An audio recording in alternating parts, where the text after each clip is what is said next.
are dreaming in the dark. We are nothing more than dust. Search but you stay lost. We are reaching for the stars, but we're making this too hard. And I wonder where you are. Mysterious, that's the part you always show. 'Cause you're too curious. Maybe you should take it slow. Mysterious, that's the part you always show. 'Cause you're too curious. Maybe you should take it slow.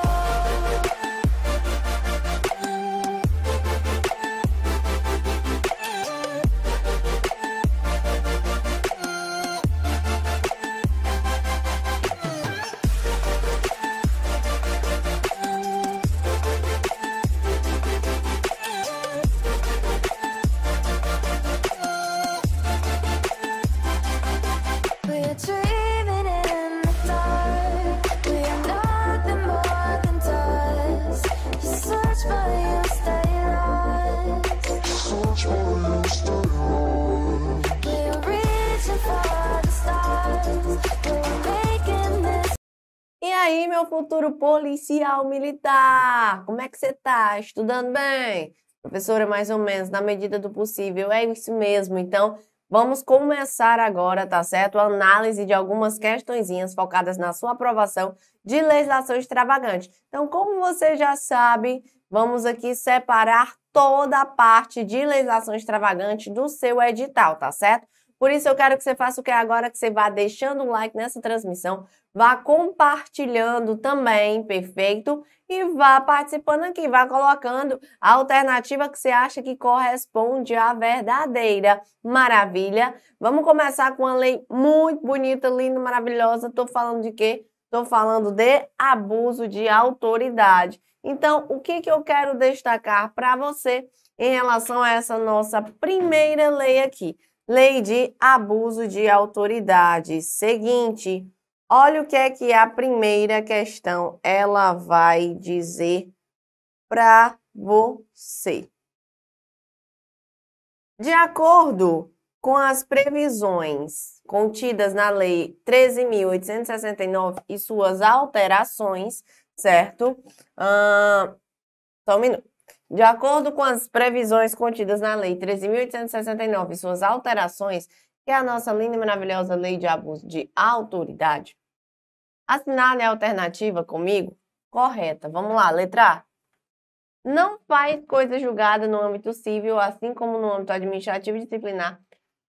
A sentença penal que reconhecer ter sido o ato praticado em estado de necessidade, em legítima defesa, em estrito cumprimento do dever legal ou no exercício regular do direito.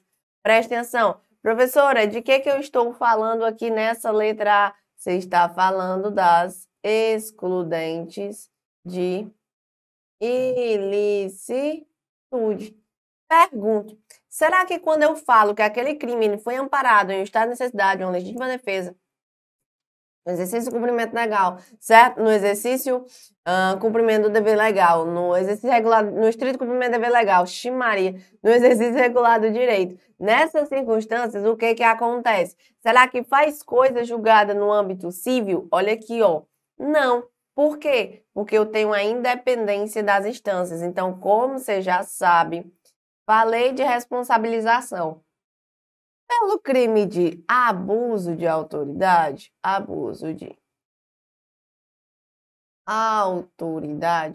existe aqui a possibilidade, que coisa mais feia, deixa eu ajeitar, existe aqui a possibilidade da responsabilização, tanto na esfera, agora ficou bem diferente, ficou bem bonito, né?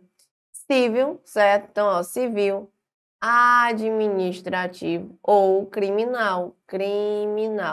Existem as três maneiras de responsabilizar o agente. Lembrando que a lei de abuso de autoridade, ela traz essa previsão. Ela traz a regra de que essas instâncias, elas são o quê? Elas são independentes. O que é que isso quer dizer, professora? Quer dizer que eu não preciso da responsabilização de um. Elas são independentes. Quer dizer que eu não preciso da responsabilização de um para ter responsabilização no outro, nem vice-versa, certo? Elas são independentes. Nesse caso, você vai levar para a sua prova que a letra A, ela tá o quê? Tá errada. As estudantes de licitude, beleza, vão afastar a responsabilidade criminal. Lembrando que a lei de abuso de autoridade, ela traz exatamente essa responsabilidade criminal. A responsabilidade civil ou administrativa, ela cita que pode ter pelo cometimento do crime, mas ela não vai citar responsabilidades civis nem administrativas. Letra B fala o seguinte: as penas previstas nessa lei são aplicadas com dependência das sanções de natureza civil e administrativa cabíveis. Você já sabe, independência. A letra A já responde a explicação à letra B. Letra C. A responsabilidade civil e administrativa são independentes da criminal, não se podendo mais questionar sobre a existência da autoria do fato quando essa questão tenha sido decidida no juízo criminal. Professora, essa daí também está errada. Porque você disse que o agente ele pratica o crime amparado por algum excludente de licitude não faz coisa julgada, então, pela mesma linha de raciocínio, a letra C também está errada. Tá? Não. A letra C é o nosso gabarito e eu vou te explicar por quê. Olha aqui, ó. Sem autoria, a existência ou autoria do fato. Então, presta atenção. Aqui é diferente. Aqui, na sentença criminal, foi decidido que o fato não existiu. Uma coisa é você afastar a responsabilização criminal, porque o fato existiu, foi o agente que praticou o fato, só que não é crime. Beleza, professora, ele deu um tiro na pessoa, em legítima defesa, mas ele deu um tiro na pessoa. Então, isso pode gerar uma responsabilização administrativa, né, para ele, se for o caso. Pode gerar uma responsabilização civil, reparação de danos, isso só quer dizer que na criminal eu não tenho.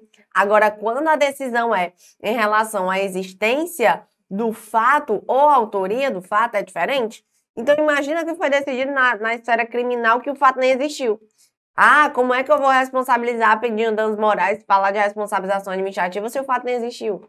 Não existe isso, não. Ou pode ser que o fato nem existiu, mas não foi o agente que praticou o fato. Se foi decidido, foi comprovado que o agente não praticou o fato na esfera criminal, como é que ele vai ser responsabilizado na civil? Como é que ele vai pagar uma indenização? Como é que ele vai reparar o dano? Se não foi ele, entendeu? Então, nesse caso, a letra C tá corretíssima. Letra D. Não tipifica o crime de violência institucional a conduta de submeter a vítima de identificação penal ou a testemunha de crimes violentos a procedimento desnecessário, repetitivo ou invasivos, que leve a reviver sem estrita necessidade, mas apenas infrações administrativas. Aqui, ó, não tipifica, já está errado, e apenas infrações administrativas também. Então, isso aqui constitui sim o conceito de violência institucional. Você está revitimizando aquela pessoa. Maravilha. Vamos para frente. Vamos para a questão de número 2, que ela vai dizer o seguinte. Nos termos da Lei 13.869, muito cuidado que a lei de abuso de autoridade é essa, assinale a alternativa correta. Os crimes previstos nessa lei são de ação penal pública incondicionada e ação penal pública condicionada à representação. Presta atenção. Quando eu falo de ação penal, na lei de abuso de autoridade, eu quero que você saiba que a ação penal, ela é o quê, professora? Ela é pública incondicionada. Ela é pública incondicionada. Então, quando a questão vem e fala que é condicionada à representação, tá errado, letra B. Não será admitida ação penal privada se a ação penal pública não for intentada no prazo legal. Será que não, professora? Claro que é, presta atenção. Quando a ação penal é pública e incondicionada, isso quer dizer que o MP tem um prazo para o oferecimento da denúncia, concorda? Prazo para o oferecimento da denúncia. Professora, qual é o prazo para o oferecimento da denúncia? Depende. Depende se o réu está preso, depende se o réu está solto. Leva uma questão para a tua vida. Sempre, quando o réu estiver preso, o prazo vai ser menor. Então, aqui ele tem o quê? O Ministério Público? 5 dias para o oferecimento da denúncia. E 15 dias se ele tiver solto. Perfeito.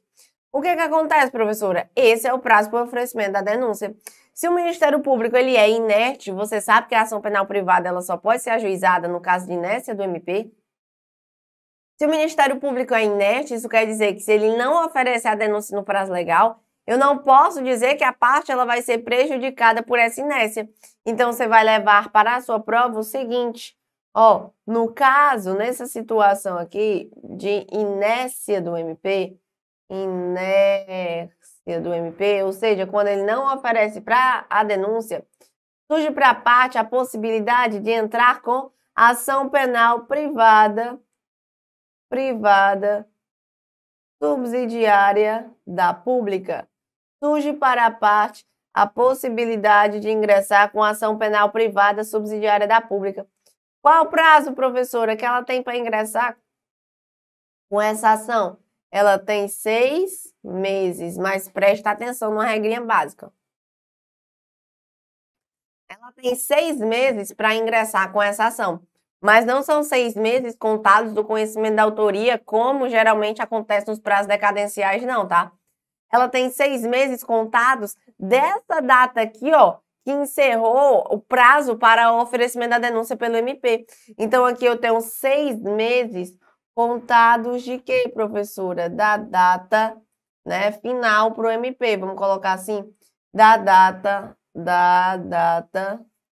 final do MP. Ou seja, se ele tinha 5 dias aqui no caso do réu preso, passados os 5 dias, ele não oferece a denúncia, aí é que começa a contar o prazo prescricional para o ofendido entrar com ação penal privada subsidiária da pública. Maravilha? Então, nesse caso aqui, quando a questão ela diz que não admite a ação penal privada subsidiária da pública, tá erradona. Letra C. Essa lei prevê as penas restritivas de direito, substitutivas das privativas de liberdade, que são a prestação de serviço à comunidade ou entidade pública e a suspensão do exercício de cargo, função ou mandato pelo prazo de 1 a 6 meses, com a perda dos vencimentos e vantagens. Perfeito, eu estou falando de PRD, certo? Eu estou falando de PRD, linda, maravilhosa. Muito bem, só lembrando, não confunda PRD com efeito da condenação. Ó, falei de, cadê? É suspensão. Falei de suspensão do exercício de cargo ou função e o prazo contado em meses, de 1 a 6 meses, isso é PRD, tá certo? Quando eu falo de inabilitação para exercício de cargo, mandado ou função, contado o prazo agora não mais em meses, mas sim o prazo de 1 a 5 anos, eu tenho o efeito da condenação. E a letra D diz o seguinte: as penas restritivas de direito não podem ser aplicadas autonomamente. Claro que podem, certo? Eu posso aplicar de forma autônoma ou de forma cumulativa. Vamos para frente. Olha a questão de número 3, ainda sobre abuso de autoridade. Ela diz o seguinte: como referência à Lei de Abuso de Autoridade, 13.869, analisa as afirmativas abaixo. Letra A. O agente público condenado por praticar crime de abuso de autoridade poderá perder o cargo ou função pública. E aí, professora, será que ele pode perder o cargo ou função pública? Presta atenção. Nesse caso, eu estou falando dos efeitos da condenação em crime de abuso de autoridade. Vamos citar aqui, efeitos da condenação. Efeitos da condenação. Quais são esses efeitos da condenação, professora? Eu tenho 3, tá certo? Eu tenho 3 efeitos da condenação, lembrando que eles não são automáticos, você encontra no artigo 4º. A obrigação de indenizar, então aqui, ó, indenização, certo? Eu tenho a inabilitação para o exercício do cargo, falei inabilitação. Para o exercício do cargo, emprego ou função, como eu te disse, por um período de 1 a 5 anos. 1 a 5 anos. E eu tenho mais o que, professora? Só um minuto, deixa eu beber água aqui.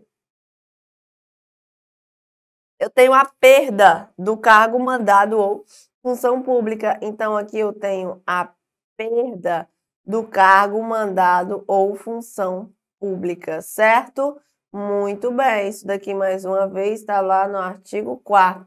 Lembrando que esses efeitos eles não são automáticos, eles têm que ser declarados na sentença e, salvo a indenização, estão condicionados à reincidência em crime de abuso de autoridade. Vamos lá de novo. Então, nesse caso, a afirmativa de número 1, que ela cita que o agente público condenado pela prática de crime de abuso de autoridade poderá perder o cargo ou função pública, você acabou de ver que está correta. 2. A suspensão do exercício do cargo pelo período de 1 a 6 meses é pena restritiva de direito prevista em lei. Você viu na questão passada. Perfeito. 3. Para que o agente público seja responsabilizado civil e administrativamente, é necessária a condenação na esfera criminal por serem ramos de direito diferentes entre si. Para ele ser responsabilizado civil e administrativamente, é necessária a condenação na criminal. Já te falei sobre a independência das instâncias. Então, lógico que não é necessário. Lembrando que, em regra, uma condenação, uma absolvição não vai interferir a análise no outro ramo do direito, salvo, claro, algumas situações, como você viu, foi provado lá na esfera criminal que o fato nem existiu, ou foi provado que, mesmo o fato existir, não foi o agente que praticou, então não cabe reanálise lá na esfera civil ou na esfera administrativa. Perfeito? Então, nesse caso, eu tenho somente 1 e 2 como corretas. Ó, o que é que você vai marcar? Letra A, linda, maravilhosa aí, perfeita.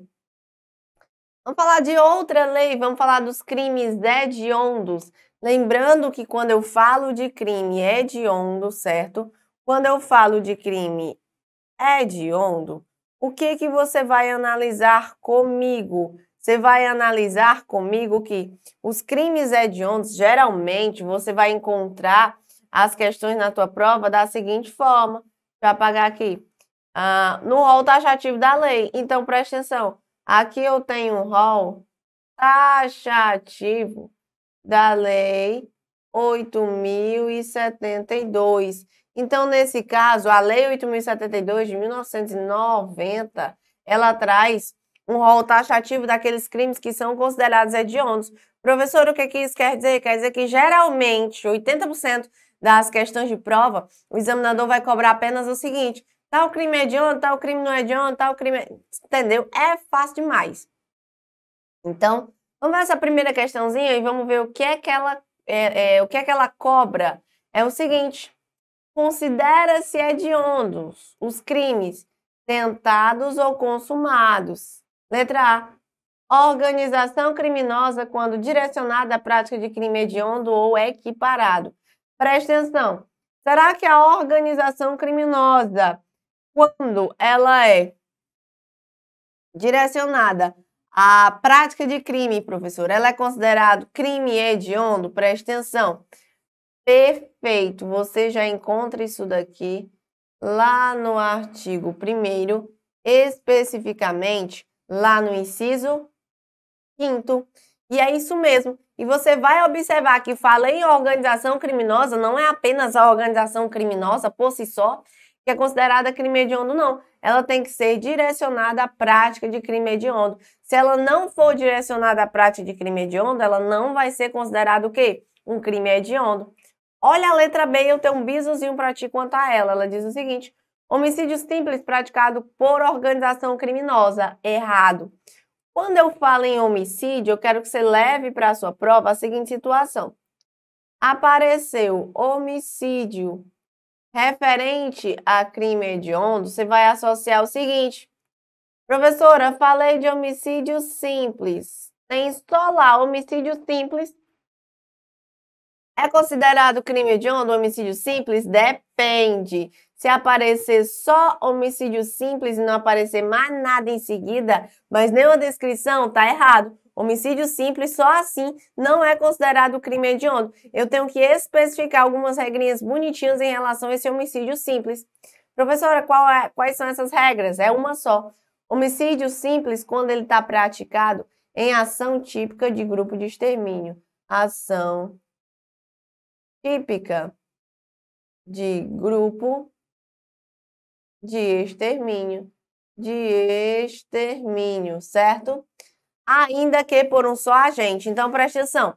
Não é que eu tenho que praticar com um grupo de extermínio, porque um grupo são várias pessoas. É numa ação que é típica de grupo de extermínio. Professor, a minha prova ela vai cobrar o que é uma ação típica de grupo de extermínio? Vai não. Ela vai somente perguntar quando é que o homicídio simples ele é crime hediondo. Então, apareceu aqui, ó, ação típica de grupo de extermínio associada ao homicídio simples, o homicídio simples ele é hediondo. Apareceu qualquer outra modalidade, como é nesse caso aqui, ó, da letra B, que diz que praticado por organização criminosa, praticado em, sei lá, concurso de pessoas, praticado de qualquer forma, mas que não seja em ação típica de grupo de extermínio, ou aparece apenas homicídio simples, não é crime hediondo, perfeito? Só que você vai levar para a sua prova que eu tenho outra espécie de homicídio que é considerado crime hediondo, que é o homicídio qualificado. Agora você vai prestar atenção no seguinte.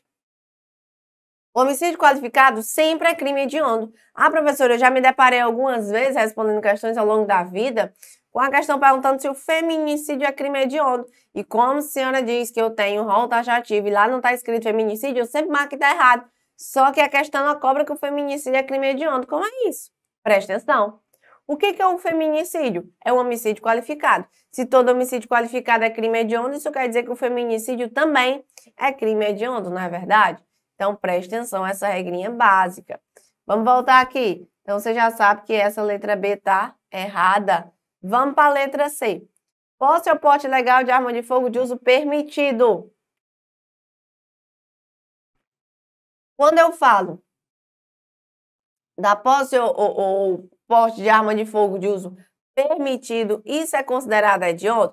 Não, porque na verdade, quando eu falo da posse ou porte de arma de fogo, né, eu tenho um crime na verdade, quando eu falo do uso permitido, eu tenho um crime para posse e um crime para porte. Então, vamos anotar essa regrinha básica. Falei da posse ou porte de arma de fogo, isso daqui vai ser considerado, pode ser, na verdade, considerado crime hediondo, professora? Pode ser, sim, considerado crime hediondo, mas presta atenção. Vai ser considerado quando for de uso proibido, certo?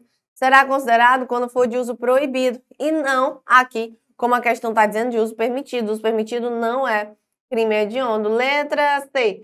Tráfico de entorpecentes privilegiado. É errado. Porque, na verdade, o tráfico de drogas não é nem crime hediondo, é crime equiparado ao crime hediondo, certo? Ele não está no rol, mas eu tenho essa equiparação aos 3T. Professor, o que são esses 3Ts? Eu tenho tráfico, tortura e terrorismo. Os 3Ts, eles são equiparados aos crimes hediondos. E quando eu falo do tráfico em específico, artigo 33 da 11.343, você vai levar para a sua prova que eu só considero como sendo o quê? Equiparado a hediondo, se eu estiver falando do caput ou do parágrafo 1º, que são as figuras equiparadas ao caput. Tráfico privilegiado já é lá no parágrafo 4º, já não tem nada a ver, não é considerado hediondo. Maravilha. E a letra E, lesão corporal dolosa de natureza gravíssima. Professora, a lesão corporal, em alguma hipótese, ela pode ser considerada como... a lesão corporal, ela pode aqui ser considerada como crime hediondo? Pode.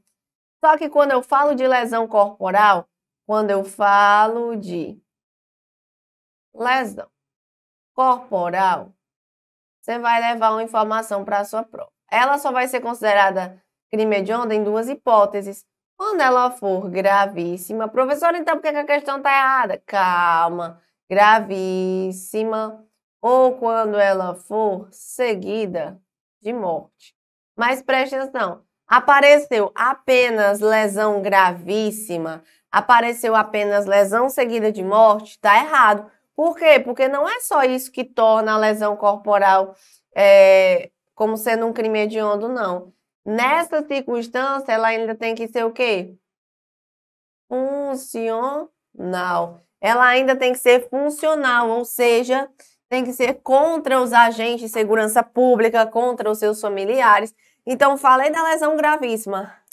Falei da lesão seguida de morte. Quando forem funcionais, certo? Quando elas forem funcionais, aí sim eu posso considerar como sendo um crime hediondo. Caso contrário, não. Perfeito? Então, grava essa informaçãozinha aqui. Guarda esses casos de lesões corporais, na verdade, lesões corporais não, né? De possibilidade de cometimento de crimes hediondos e não erra nenhuma questão. Perfeito? Vou até destacar aqui, que é para... Ximari, filha da quinta. Vou até destacar aqui que é para ficar bem bonitinho, para você associar quando é que eu tenho a hipótese do homicídio, quando é que eu tenho a hipótese da arma de fogo, do posse ou porte, que está lá no artigo 16, quando é que eu tenho a hipótese da lesão corporal. Maravilha, vamos para frente, vamos ver mais uma questão em relação aos crimes hediondos. A Lei 8.072, conhecida como Lei de Crimes Hediondos, tem fundamento constitucional no artigo 5º da nossa Constituição Federal e sofreu modificação em razão do pacote de crimes. A autoria do então do ministro Sérgio Moro. O critério adotado no Brasil para se definir se um crime é hediondo ou não é o critério legal. Presta atenção. Anota isso daqui. Isso daqui não é uma pergunta, isso daqui é uma afirmação bonitinha. Que coisa feia. Isso daqui é uma informação bonitinha que você vai levar para sua prova. O critério é o critério legal. Professor, o que é o critério legal? Quer dizer que é a lei que estabelece quando um crime é hediondo ou não. É a 8.072 que estabelece quando um crime é hediondo ou não. Não é o juiz, tá certo? Esse crime é grave, ele é hediondo. Não, menino, que conversa é essa? Quem estabelece é a lei. Perfeito? Então, vamos lá. Através do qual será hediondo apenas aqueles que o legislador a definir como tal. Ou seja, a Lei 8.072, que trata de números clausos. Professor, o que é isso? São, na verdade, aqui, ó. Deixa eu apagar, que é para ficar uma cor mais linda e maravilhosa.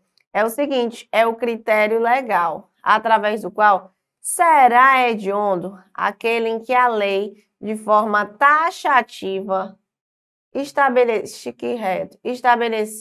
Maria, passa ali no Cleitinho, estabelecer como hediondo, certo? Perfeito. Vou fazer aqui ali embaixo, vai ficar bonito. Pronto, ficou lindo. Números clausos, de forma taxativa. As condutas criminosas tidas por hediondos e, por isso, são mais severamente tratadas. Diante disso, é correto afirmar que, bora lá, letra A. Em razão da Lei 13.969, os condenados por crime hediondo passarão a cumprir a pena em regime integralmente fechado. Professora, será que pelo fato de o agente cometer um crime hediondo, ele é obrigado a cumprir aquela pena em regime integralmente fechado? Isso daqui é considerado inconstitucional. Isso daqui é considerado inconstitucional. Por que, professora? É considerado inconstitucional porque fere princípios do direito penal, como, por exemplo, a individualização da pena.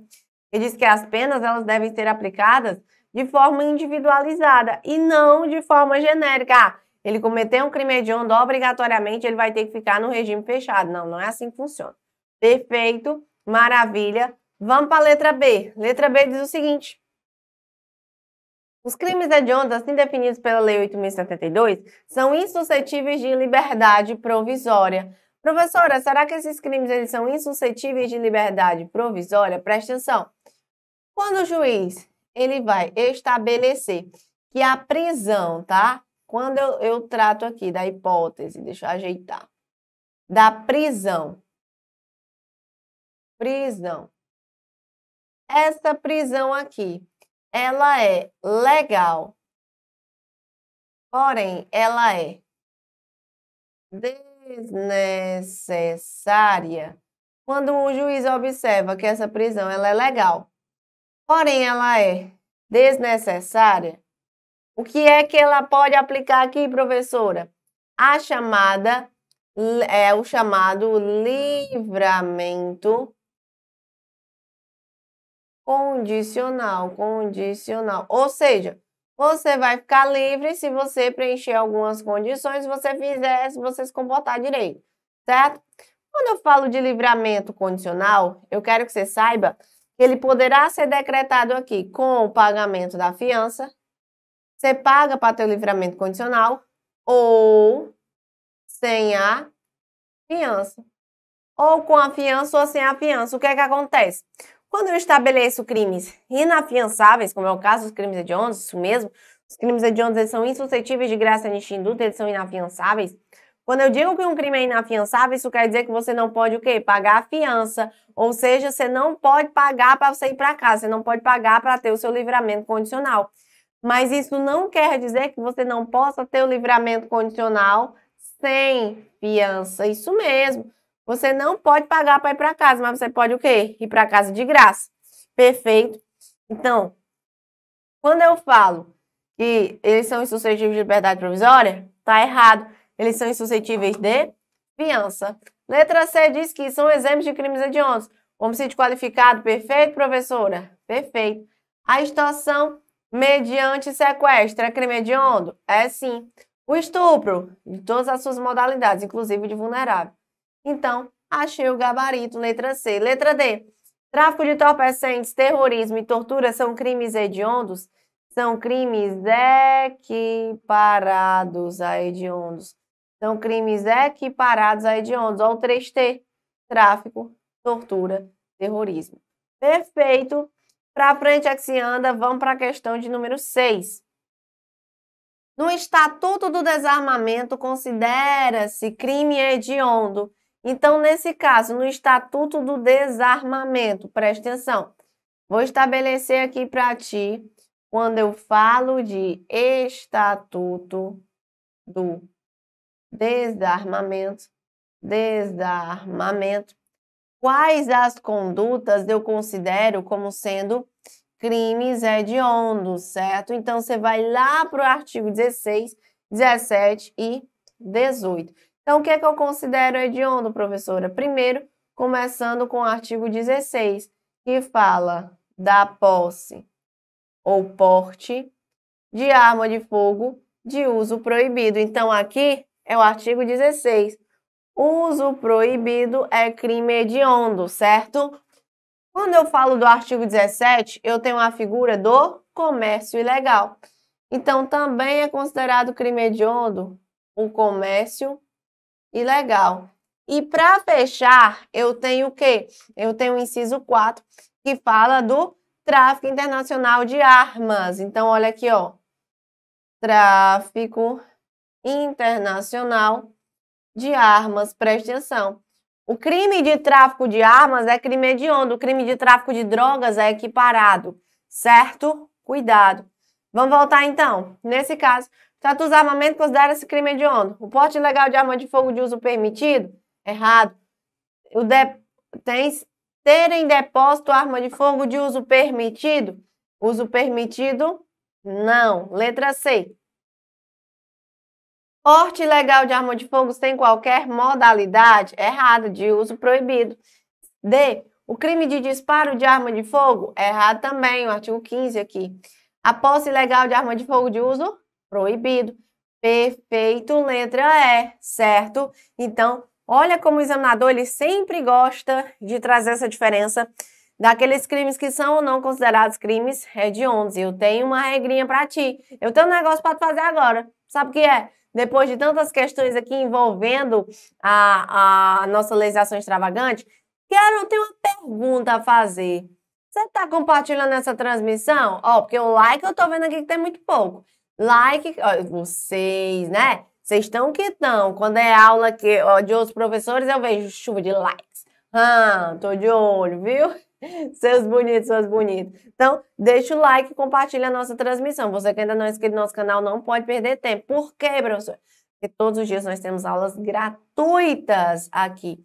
Lembrando que muitas vezes as nossas aulas aqui no YouTube, elas têm uma parte delas que vai ser privada somente para os assinantes do Objetivo Play. Por isso é tão importante que você seja um assinante Objetivo Play, tá certo? Então, corre lá no nosso site, fala com a galera da Central de Vendas, que com certeza elas têm aquele preço especial para você. E vamos que vamos para frente. Vamos falar um pouquinho sobre o crime de tortura. Então, como eu te disse, nós vamos aqui rodar o seu edital em relação a lesação extravagante. Vamos falar um pouquinho sobre a lei de tortura, que ela diz o seguinte: assinale a alternativa que descreve corretamente um dos tipos penais classificados como crime de tortura. Preste atenção na letra A. Constranger alguém com emprego de violência ou grave ameaça, causando-lhe sofrimento físico ou mental, em razão de discriminação sexual ou ideológica. Professora, isso daqui constitui a tortura discriminação? Presta atenção. A tortura discriminação aqui é em razão de discriminação sexual ou ideológica. A lei, ela estabelece em razão de discriminação racial ou racial ou religiosa, certo? Letra B. Ofender a integridade corporal, a saúde de outrem, resultando em perda ou inutilização de membro, sentido ou função. Professor, isso aqui é considerado crime de tortura? Isso aqui é considerado crime de lesão corporal, tá certo? Letra D. Constranger alguém mediante violência ou grave ameaça ou depois de ter havido, por qualquer outro meio, a capacidade de resistência e a não fazer o que a lei permite ou fazer o que ela não manda. Professor, isso aqui tá correto? Tá, não tem nada a ver isso aqui com tortura. Professor, então o que é a tortura? Constranger alguém com perigo de violência ou grave ameaça, causando-lhe sofrimento físico ou mental, tá certo? Olha a letra D. Submeter pessoa presa ou sujeita a medida de segurança, a sofrimento físico ou mental, por intermédio de prática de ato não previsto em lei ou não resultante de medida legal. Nesse caso aqui, tá perfeito. É a tortura da pessoa presa. Lembrando que a tortura nessa modalidade aqui, ela não tem nenhuma finalidade específica, tá certo? Você tá torturando a pessoa presa. Por quê? Porque você quer. A lei, ela não estabelece uma finalidade específica para essa conduta. Maravilha. Vamos voltar então, letra E. Constranger alguém mediante violência ou grave ameaça, com o intuito de obter para si ou para outra indevida vantagem econômica, a fazer, tolerar que se faça ou deixar de fazer alguma coisa. Professora, constranger alguém mediante violência ou grave ameaça, com o intuito de obter para si ou para outra indevida vantagem econômica. Isso aqui tem a ver com tortura? Não. Então, gabarito, letra D, certo? Muito fácil, muito linda, maravilhosa. Vamos para a questão de número 8.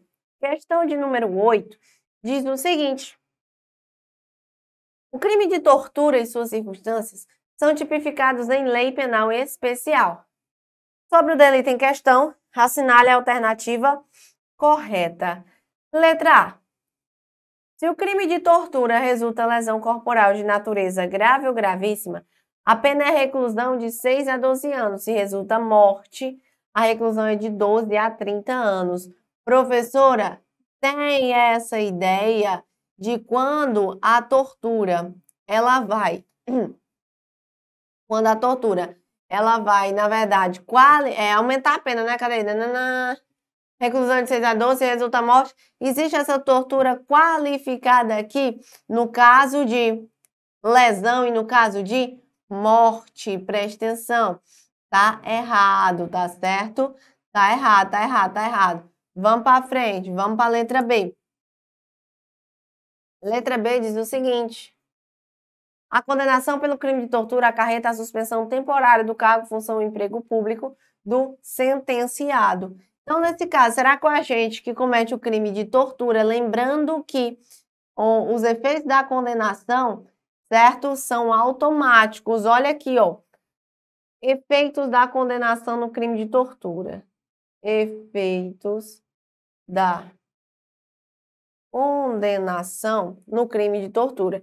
Então, se você pegar aí a sua lei de tortura, especificamente lá no parágrafo 5º, você vai ver que a condenação, ela vai acarretar duas coisinhas básicas. Quais são essas coisinhas básicas, professora? Primeiro, ela acarreta a perda do cargo, função ou emprego público, certo? O que mais, professora? A interdição do seu exercício. A interdição do seu exercício. Você vai ficar interditado de exercer o cargo público. Mas aqui eu tenho tempo. Qual é o tempo, professora? Presta atenção. pelo dobro do prazo da pena. Pelo dobro do prazo da pena. Então, se a pena é de 4 anos, você vai ficar 8 anos, certo? Você vai ficar aqui 8 anos impedido de exercer o cargo. Lembrando que esses efeitos são o que, como eu te disse? Efeitos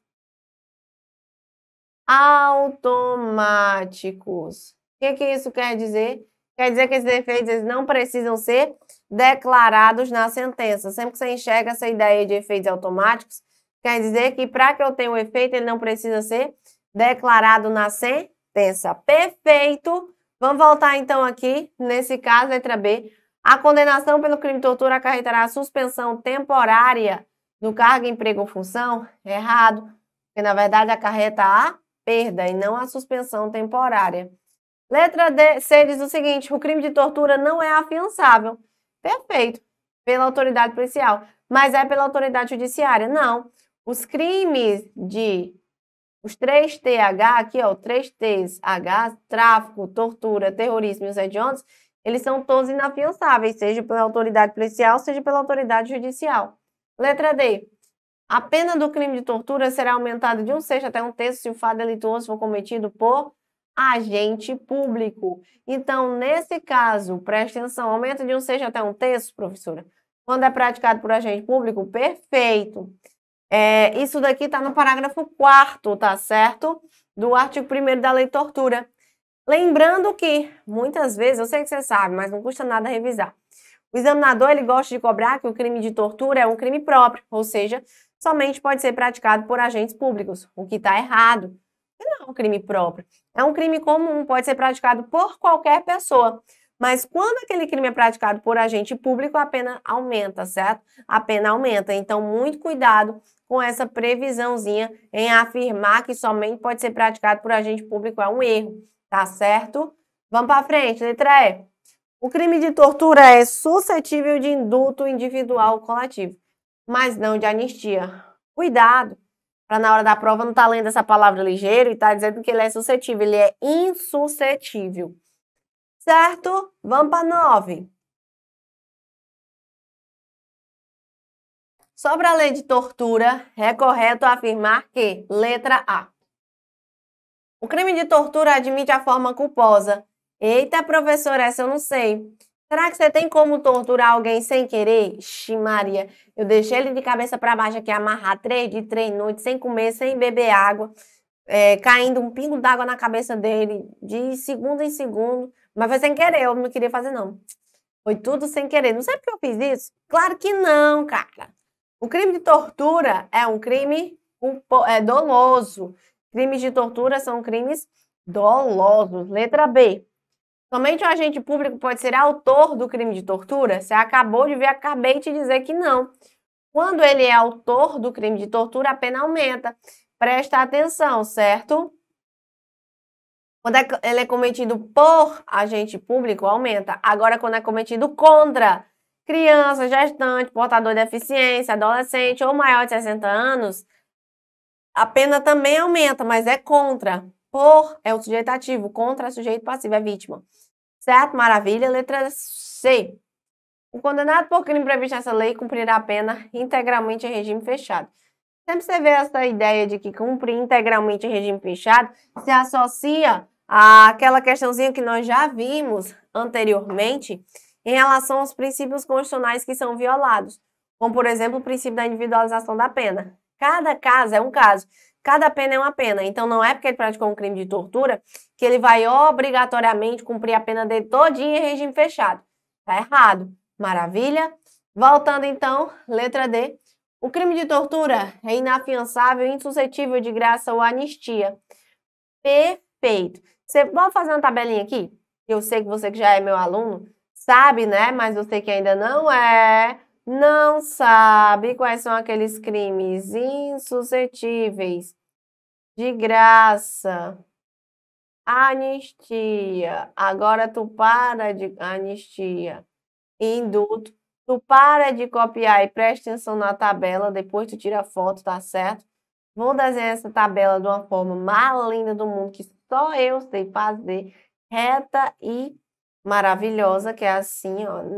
Olha, presta atenção. Vou criar um design aqui, diferente, para ficar bonito. Olha aqui, ó, reta.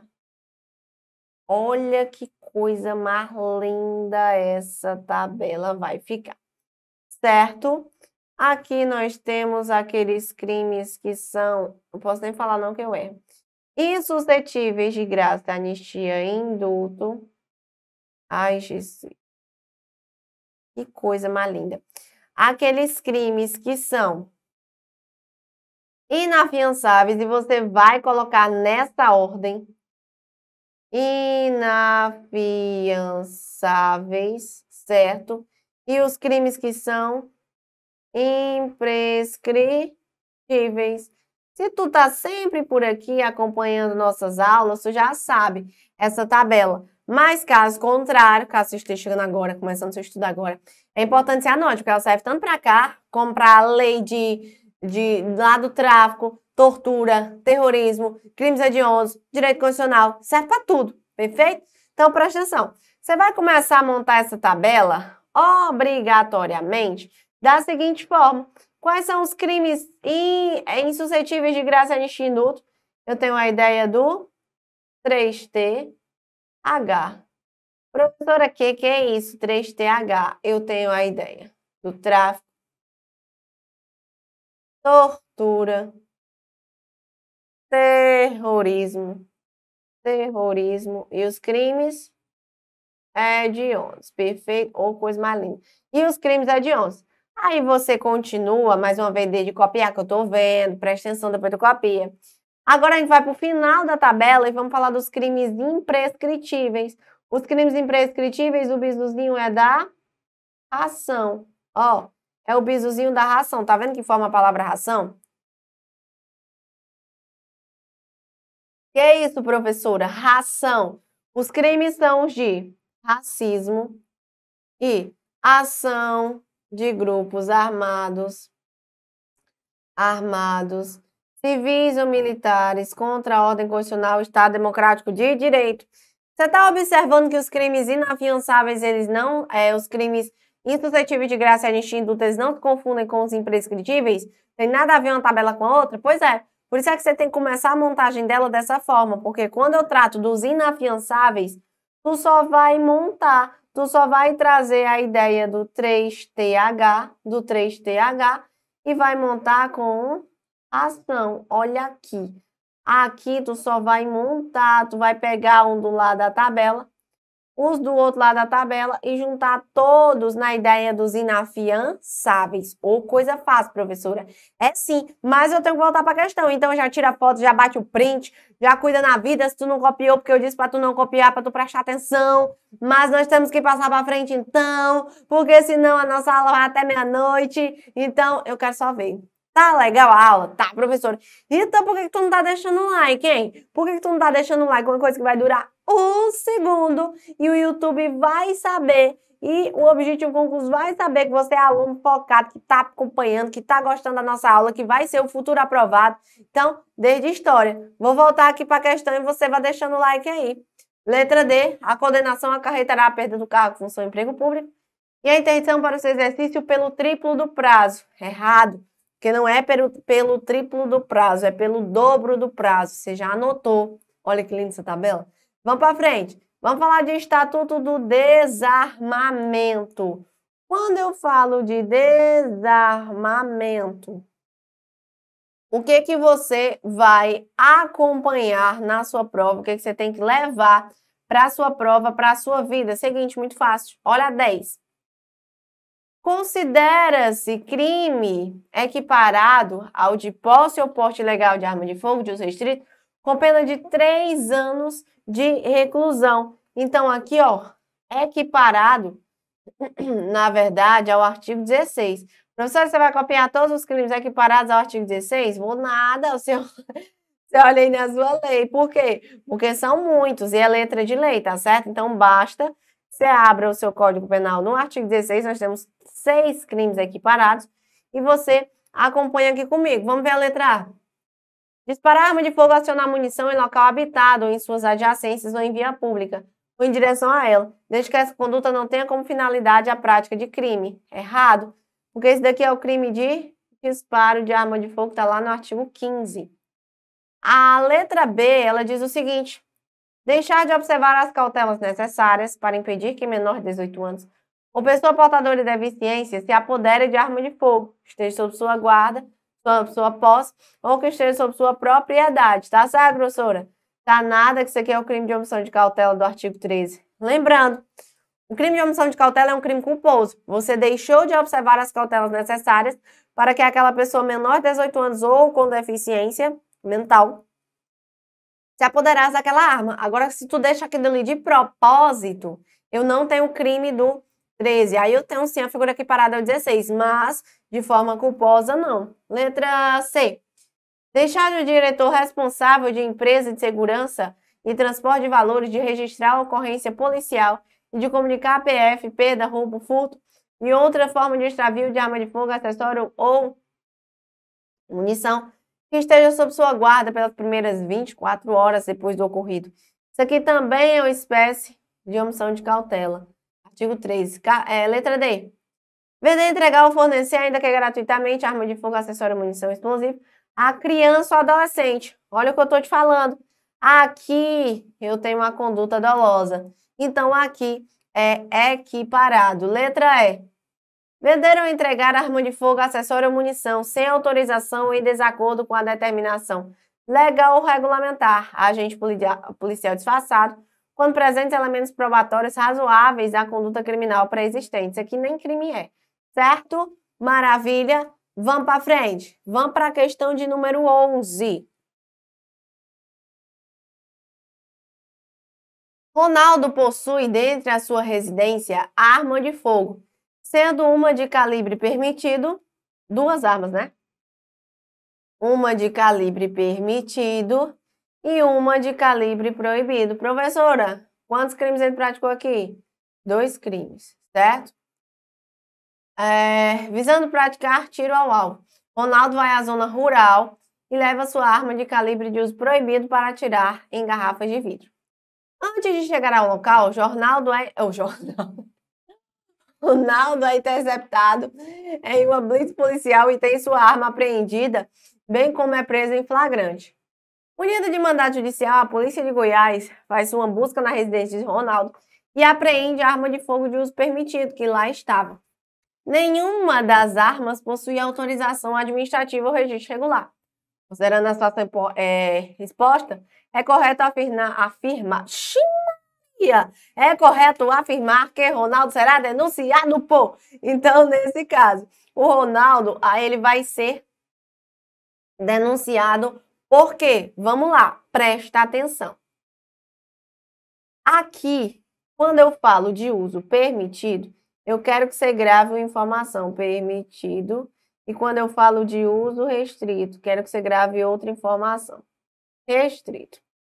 Quando eu falo de uso permitido, eu vou mudar o crime se eu tenho o porte ou a posse, certo? Aqui o porte ou a posse constituem o quê?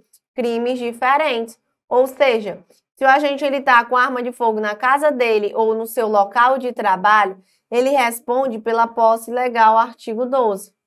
Quando ele está andando por aí com ela na cintura, ele responde pelo porte, artigo 14. Agora, quando eu falo de uso restrito, beleza. Ele tanto pode ter a arma de fogo na casa dele, como ele pode estar passeando com ela. Eu também posso ter o porte ou a posse. Só que eu quero que você saiba que no uso proibido, tanto faz se você está portando ou se você está possuindo. Eu não tenho diferença. O agente, ele sempre responde aqui no artigo 16. Então, vamos lá. Primeiro, eu vou até pegar o marca-texto aqui para identificar para ti. O que ele estava fazendo? Visando praticar tiro ao alvo, Ronaldo vai até a zona rural, leva a sua arma de calibre de uso proibido. Então, ele estava andando com a de uso proibido e busca a apreensão, Ronaldo apreende a arma de fogo de uso permitido. Ele estava andando com a de uso proibido e estava com a de uso permitido em casa. Então, nesse caso, o que você marcaria como correto? Disparo de arma de fogo e posse ilegal de arma de fogo de uso permitido? Nada a ver, né? Nada a ver essa questãozinha. Então, olha B. Posse irregular de arma de fogo de uso permitido, aqui estava em casa, né? Posse de uso permitido e porte ilegal de uso proibido. Perfeita letra B. Como o resto vai falar apenas, responde pelo crime, responde pelo outro, sei que, sei que lá. Você sabe, um é posse de uso permitido e outro é posse de uso restrito. Então, vamos para frente, vamos para a questão de número 12, que diz que sobre o certificado de registro de arma de fogo, o famoso CRAF, falei em CRAF, lembre-se, ele só autoriza a posse. O certificado de registro de arma de fogo só está associado à posse, nunca o porte. Perfeito? Então, vamos lá. É correto afirmar que, letra A, terá validade apenas no território da comarca? Não, tem validade em todo o território nacional. B, tem validade em todo o território nacional. Autoriza, perfeito aqui, né? Autoriza o seu proprietário a manter a arma de fogo exclusivamente. Aonde, professora? Exclusivamente no interior de sua residência ou domicílio, ou dependência desta, ou ainda no seu local de trabalho, desde que seja ele o titular ou responsável legal pelo estabelecimento ou a empresa. Perfeito, porque autoriza o CRAF apenas a posse. Então, tem que estar em casa ou no local de trabalho. Questão de número 13, agora falando do Estatuto da Criança e do Adolescente, prescreve o seguinte, em relação ao ato infracional, tem-se o quê? Então, preste atenção. Quando eu falo aqui da ideia do maior de 18 anos, o maior de 18 anos, ele pratica o quê, professora? E o menor de 18 anos? Maior de 18 anos, o 18 anos ainda entra nessa ideia do maior aqui, tá? Você tem 18 anos cravado. O maior de 18 anos, ele pratica crime. E o menor de 18 anos, olha aqui, ato infracional, análogo ao crime. Ele pratica ato infracional, análogo ao crime. Então, presta atenção. O adolescente, o menor de 18 anos, considerando o tempo da conduta, ele não pratica crime, ele pratica ato infracional. E é exatamente sobre esses atos infracionais que nós vamos tratar a partir de agora. Então, vem comigo. Letra A. A criança ou adolescente que cometerem atos infracionais serão submetidos às medidas específicas de proteção. Errado, somente o adolescente, tá? Letra B. Não se pode elaborar boletim de ocorrência circunstanciado em caso de ato infracional sem violência ou grave ameaça à pessoa. Não se pode elaborar BO. E por que não? Tá errada. Letra C. Se o ato infracional for cometido mediante violência ou grave ameaça à pessoa, deverá ser lavrado auto de apreensão em flagrante. Perfeito. Porque é análogo a um crime, é um roubo, é um furto, é um homicídio. Só que eu tenho a apreensão e não a prisão, certo? Letra D. O menor apreendido em flagrante de ato infracional poderá ficar na mesma cela destinada às pessoas maiores. Lógico que ele não pode ficar em hipótese nenhuma, certo? Se nem o preso provisório fica com os demais, imagine um adolescente. Não. Se eu coloco um adolescente e um adulto na mesma cela, professora, abuso de autoridade? Não existe, não. Perfeito? Vamos para frente. Olha a questão de número 14, nossa saideira. Não, tô brincando, é a penúltima. Questão de número 14 diz que, com base na 8.769, que dispõe sobre o ECA, assinale a alternativa correta. Letra A. Subtrair criança ou adolescente do poder de quem tem sob sua guarda, em virtude de lei ou ordem judicial, com o fim de colocação em lar substituto, constitui crime punido com pena de detenção de 2 a 5 anos e multa. Então, aqui, particularmente em relação à pena, não gosto de bancas que cobram a pena, mas ainda acaba caindo, certo? Porque não mede conhecimento de ninguém. Está errada nessa circunstância. Letra B. A autoridade judiciária poderá aplicar medida socioeducativa, ainda que o ato praticado pelo adolescente não constitua ato infracional? Não, se não constitui, ele vai aplicar para quê? Letra C. A sentença que deferir a adoção não produz efeito desde logo, devendo a apelação em ré, em qualquer caso, ser recebida nos efeitos devolutivo e suspensivo. Produz sim, tá certo? Produz sim. Letra D.